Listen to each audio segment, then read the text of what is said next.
coffee. A traditional Ethiopian coffee ceremony provided a good start to Secretary of State Antony Blinken's meetings with top government and Tigrayan leaders in Addis Ababa, with all sides eager to repair ties strained by 2 years of a grueling civil war. Blinken took a moment to reflect on the lives lost and the pain many endured. The conflict was absolutely devastating. Hundreds of thousands killed, widespread sexual violence against women, millions forced to flee their homes, many left in need of food, shelter, medicine, hospitals, schools, businesses shelled, destroyed. The cessation of hostilities agreement is a major achievement and step forward, saving lives, changing lives. The guns are silent. As the fighting has stopped, human rights violations have declined. Blinken said African leadership, Ethiopian Prime Minister Abiy Ahmed, and Tigrayan leaders all deserve credit for the cessation of hostilities reached in November, supported by the United States.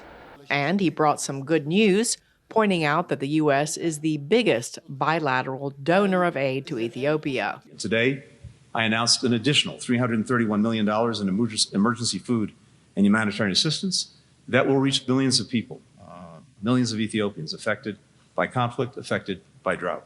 One expert told VOA that normalizing bilateral ties after the brutal civil war will be a process and not a switch.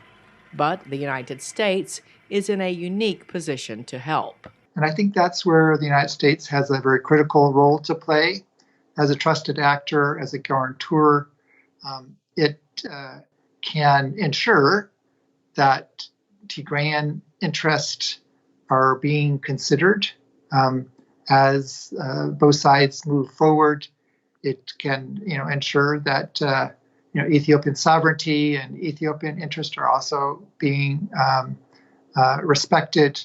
Another expert told VOA that Abiy is eager to normalize ties and get back into a U.S. duty-free trade program, but she urged caution. What he has been doing is downplaying the atrocities that have occurred by all warring parties, but also his own, by his own direction in places like Tigray. And so he is looking to get economic relief from the United States. He is looking to get other partners around the world interested in being donor nations, in having free trade, in bringing businesses back to Ethiopia.